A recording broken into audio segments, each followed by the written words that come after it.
నీళ్లు ఏంటి సారు, మా పంటలు ఎండిపోతున్నాయి, మా బాధ మీకు పట్టదా, రోడ్డెక్కి సిద్దిపేట జిల్లా రైతుల ధర్నా, రోడ్డు ఖాళీ చేయాలని పోలీసుల బెదిరింపు. మొత్తం అట్లనే ఉన్నది. నీళ్లు లేవు పంటలకి నీళ్లు లేవు. ఎందుకంటే ముందే కొద్దిగా ఏడవక్కడ నింపి పెట్టుకుంటే బాగుండే. కాళేశ్వరం మొత్తం డొల్లా అని చూపించింది ప్రభుత్వం. ఇవాళ నీళ్ళు ఎక్కడ లేవు. కేవలం కాంగ్రెస్ పార్టీ బీఆర్ఎస్ పార్టీనే పైకి లేపుతుంది. ఇవాళ ఏం చేస్తున్నారు తెలుసా, వాళ్ళ జిల్లా అధ్యక్షులంతా, బీఆర్ఎస్ పార్టీ జిల్లా అధ్యక్షులు, ఉన్న ఎమ్మెల్యేలంతా కూడా మీరు ఊళ్ళలోకి పోండి, ఏడ పంటలు ఎండిపోతున్నాయో ఆ రైతులతో మాట్లాడండి.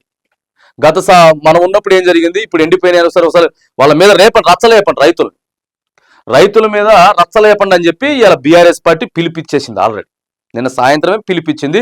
అది వీళ్ళు అడ్వాంటేజ్గా చేసుకుంటారు. చేతులారా మంచిగా చేసుకోవాల్సినటువంటి పరిపాలన గతంలో ఉన్న అడ్మినిస్ట్రేషనే, గతంలో ఉన్నటువంటి అధికారులే మొత్తం ఇప్పుడు కూడా ఉన్నారు.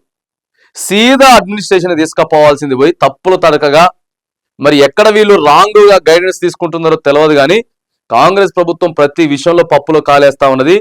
కేసీఆర్ ఆనవాళ్ళు చెరిపేస్తా అని చెప్తున్నటువంటి రేవంత్ రెడ్డి కేసీఆర్ ని గుర్తు తెచ్చేలాగా, పదే గుర్తు తెచ్చేలాగా ఆయనే చేసుకుంటున్నాడు.